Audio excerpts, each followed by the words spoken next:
Fiaravantsika rehetra amin'ny anaran'i Jesosy Kristy Tompo velona Nazareta.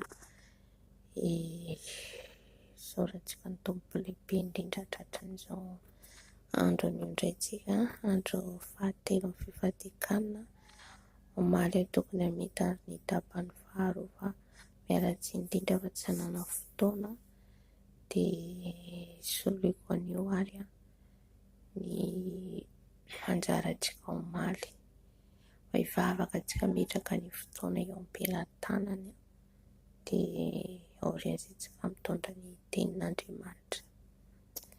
Eny Andriamanitra Tompo, any amin'ny avo indrindra, misaotra midera mankalaza anao, ny amin'ny fitiavanao, ny amin'ny famindramponao, ny amin'ny soritra ataonao amin'ny fiainanay, na ny ratsy na ny tsara, dia isaoranao lehibe indrindra izany.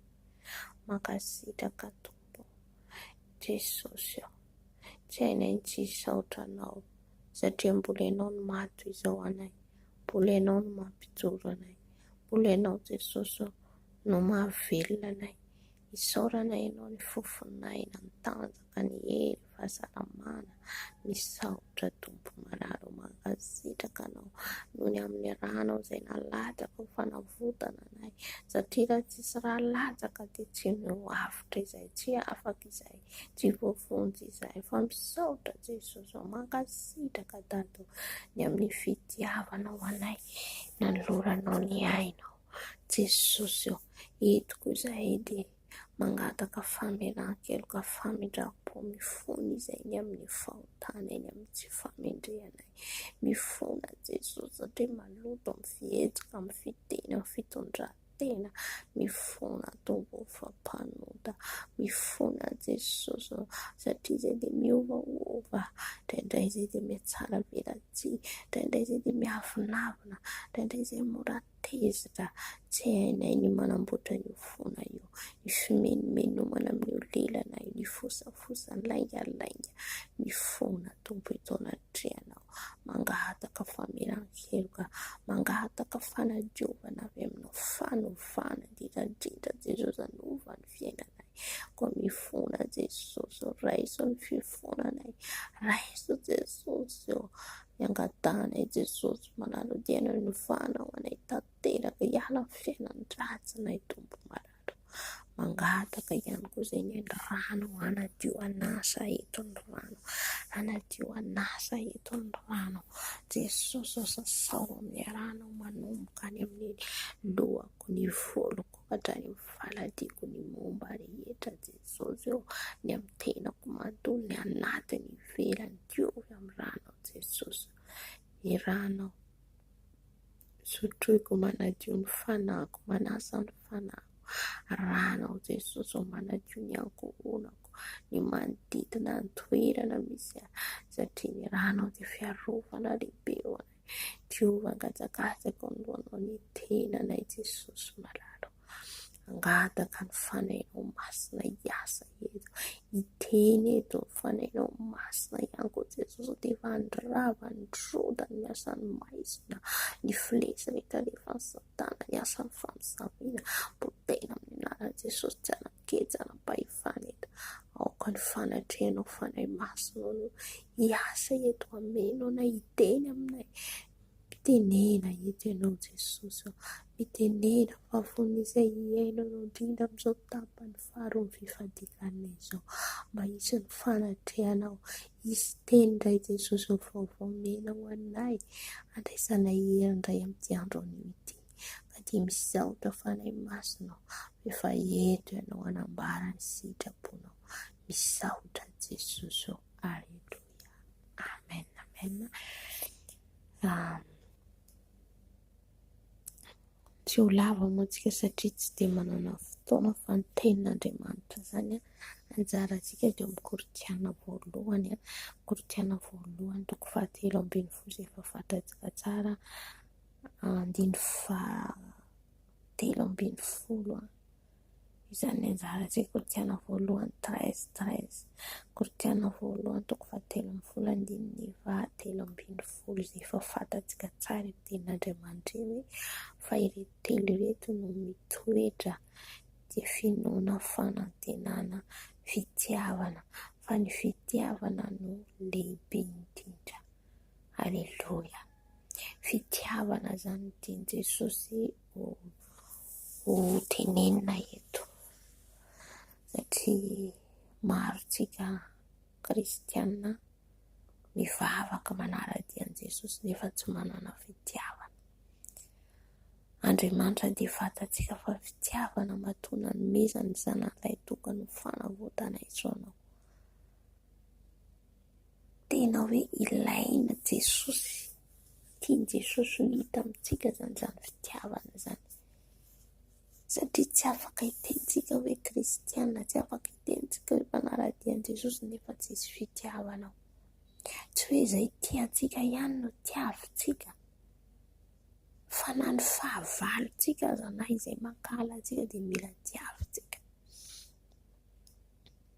Io fitiavana io zany tsy manavakavaka, tsy hoe ny ankonako ihany, ny zanako ihany, ny raitra-po amonjy ihany ny tiaviko, fa natao tia ny olona rehetra. Hitantsika Jesosy tsy mba nanavakavaka hoe ianona ihany ny avotako, ny Israely ihany ny avotako, fa izao tontolo izao izy ny tenin'Andriamanitra raha mamaritsika ny Jaona 3:7, fa toy izao ny tiavan'Andriamanitra izao tontolo izao, nomeny ny zanan'ilay tokana mba tsy ho be izay rehetra mino azy.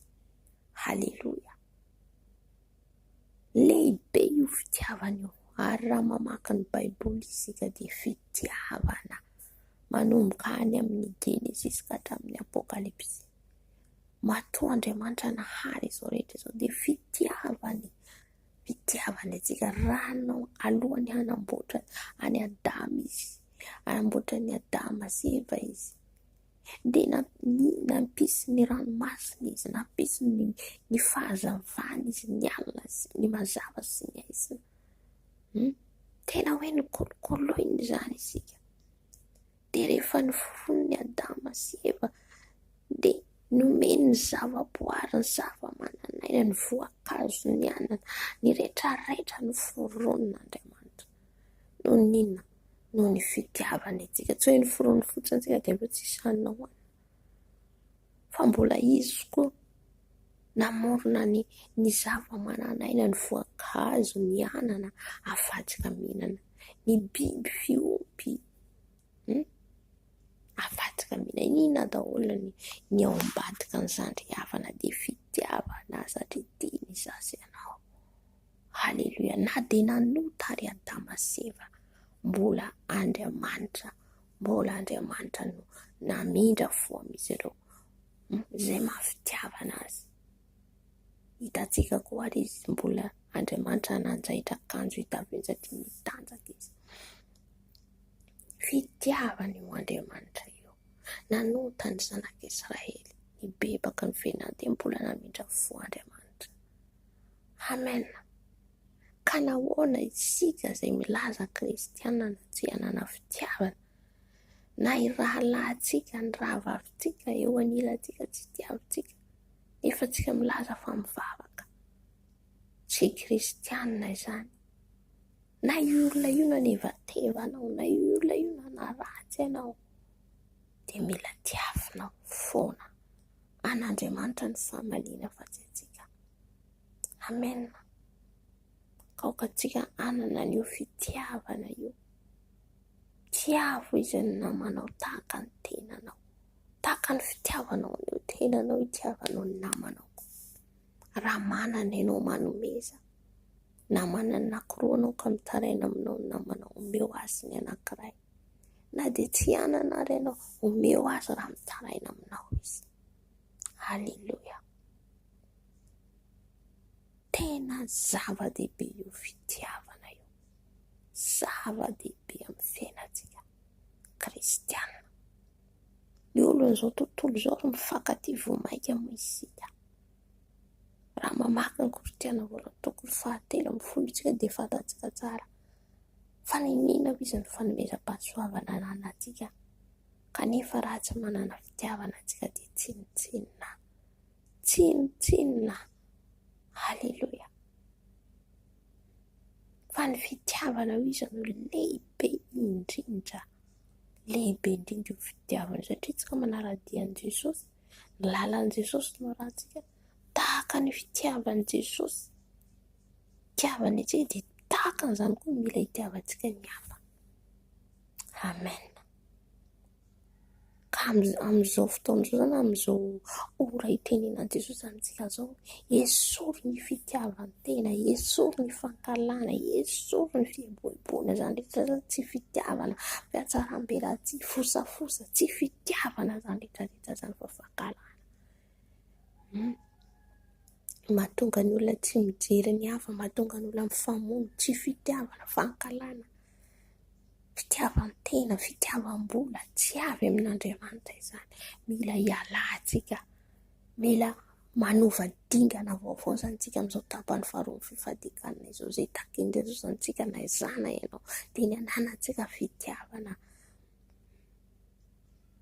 Tsika raha mandeha mitory ny filazantsara dia tokony fitiavan Jesosy ny torintsika, tokony fitiavana no ambalantsika. Jesosy dia fitiavana, Jesosy dia fitiavana noho ny amin'ny nanavotany antsika, nanolorany ainy teo maintsy fijaliana, dia fitiavana izany no famonjena izao. Ka izany no tokony hoe modely isika kristiana.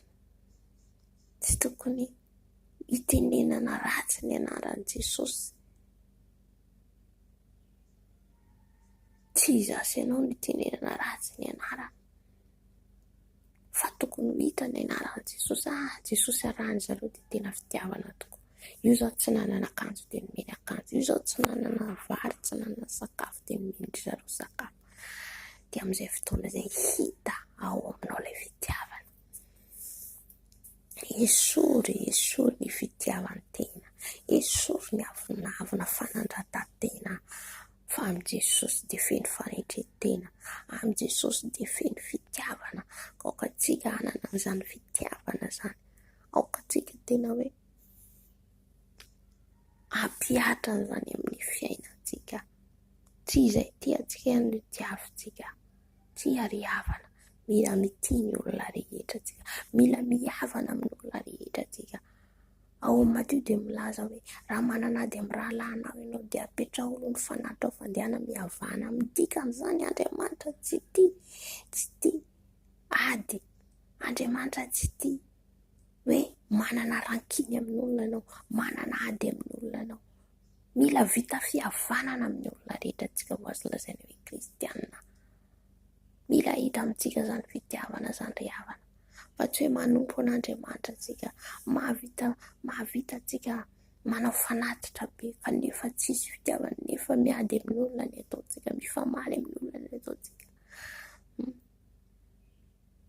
Dia mbola tsy ao anatinao ny fitiavana. Mandeha mivavaka anao, manao asan'ny tompo anao, miazakazaka ianao manao asa fanompoana, kanefa raha vao tsy manana fitiavana zava-poana izany, raha misy olona manana ady aminao amin'izao fotoana izao, misy olona anananao alahelo, dia hana mihavana amin'ny olona ianao, fa tsy eken'Andriamanitra zany, tsy tian'Andriamanitra izany. Zany maha kristianina tsika ry havana, zany maha kristianina tsika. Mila hita ny fitiavana, mila hita tsika manana fihavanana amin'ny olona rehetra. Na iza tsy miray finoana aminao, na tsy miara-mivavaka aminao, dia mila tsika zany hita hoe madio am-po, satria io fitiavana miainga ao anatin'ny fo. Tena Andriamanitra dia milaza fa izay tsy madio am-po dia tsy ahitan'Andriamanitra, tsy ahitan'i Jesosy mihitsy. Ao anatin'ny fo ny mahatonga an'ireny avinavina, firehariana, fankalana reny. Ao anatin'ny fo, fa rehefa madio io fotsika, tsisy olona zany halantsika zany, na ny fahavalitsika, na ny mpanenjika, na ny mpaneso, na ny mpanarazy antsika. Haleluya. Ka androany zany amin'izao tapany faharoa fifadikanana zao zany, dia nitaky Jesosy antsika hananantsika fitiavana. Nomboka zao tsika dia hianatra, hamindra, hahitia ny olona rehetra, hiavana amin'ny olona rehetra. Amen. Dia voninahitra ho an'Andriamanitra ho azy hatramin'ny voalohany ka ho mandrakizay azo ny voninahitra dia hivavaka antsika amin'izany tenin'Andriamanitra izany, vavaka isaotra azy matotonga ny tenina dia ho azo anao. Ny vavaka ataontsika zany dia angataka antsika mba ho fenoin'i Jesosy fitiavana, haitiny ny olona rehetra, hiavana amin'ny olona rehetra, na izy miady aminao, na izy mankahala anao, na nisavy anao ary, dia mila tiavinao. Amen. Hianatra antsika hanana zany fitiavana zany angatantsika amin'ny Jesosy, afaka omeny Jesosy izany tsika, afaka omeny Jesosy fo madio. Vavaka antsika, Tompo malalo misaotra ny amin'ny teninao, na dia fohy ara Jesosy, dia ako tena hoe fampirisana anay izany teny izany, indrindra Jesosy hanovana ny fiainanay, ny famindranay, raha mbola tsy manana fitiavana izay, raha mbola reny olona miavinavina mirehareha izahay, Jesosy olona tiady, Jesosy no mangataka izay Tompo malalo, hanovanao anay satria ianao mahay manova anay, raha ny herinay dia tsy vitanay izany Tompo malalo, meo fo madio izay haity, meo fo madio izay Jesosy malalo, haity ny fahavalonay, ny mankahalanay, izaniza manenjika anay dia tsy hamaly ratsy ny ratsy izay, ampianaro izay hanana fitiavana, ampianaro izay handefitra, ampianaro izay Jesosy malalo, mba tena hanana fitiavana tahaka anao, izay ny tianay namonjy ny ainay, namonjy anay noho ny amin'ny fahotanay. Jesosy malalo, mangataka aminao manokana, ampianaro haity Jesosy, na ny fahavaloko, na ny mankahala ahy, na ny tsy tia ahy, dia ako Jesosy hanehoako fitiavana foana, satria ianao ilay Jesosy izay arahako dia fitiavana. Ataoko ahoana moa Jesosy ilaza hoe tiako ianao, nefa ny rahalahiko, nefa ny akaiky ahy ho alako, tsy sitraka ao izany Tompo malalo, ka ny angatahako aminao Jesosy dia ny hanovanao anay, ka ho fenoinao fitiavana io fona io Jesosy io, ny amin'ny fisainanay, mba tsy hankahala izany iza Tompo malalo. Raha misy koa Jesosy olona nananay alahelo, dia amboaro ny fonay Jesosy, ahay andefitra, ahay ity, ahay amela heloka, Jesosy ampianaro izahay. Ny amin'izao fifadikanana izao dia mangataka ianao, mangataka aminay ianao, mba tena hoe hanana an'izany fitiavana izany, mba hiova ny fihetsika, hiova ny toetranay Tompo malalo. Nefa tsy vitanay izany raha tsy eo ny fanainao masina. Jesosy ao misaotra Tompo, efa hiaraka aminay ianao, tsy hameranay irery ianao misaotra fanay masina, efa mpianatra anay haity ianao.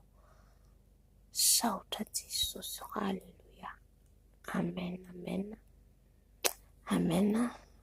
Izay izany anjarantsika ny amin'ny tapany faharoa ny amin'ny fifadikanana, dia ny fitiavana izany takin' Jesosy ho ananantsika, dia samezaka antsika izany hanana an'izany fitiavana izany. Omaly tsika dia nampianatra ny Tompo andehanantsika araka ny sitrapony. Ny amin'ny tapany voalohany tamin'ny fifadikanana, ny andro voalohany dia ny anatantarantsika ny sitrapony. Androany izy andro faharoa dia mitahaka antsika hanana fitiavana, dia apetratsika eo am-pelantanan'ny Tompo ihany koa ny andro fahatelo. Inona koa ny tiany fanahy masina ambara amintsika, matotonga ny teny dia fanitsihana antsika, matotonga ny teny dia fanamboarana antsika, mba hahatsara ny fifandraisantsika miaraka amin'ny Jesosy amin'ny fiainantsika maha-kristianina izany. Amen. Dia saotrantsika rehetra nahatratra amin'ny farany, dia fotoanantsika indray raha sitrapon'ny Tompo, raha manana fotoana rahariva, hiarahantsika eto ny amin'ny tapany fahatelo, ny andro fahatelo amin'ny fifadikanana. Amen. Dia tahiny Jesosy daholotsika, ny Tompo hiaraka amintsika sy ombantsika. Amen.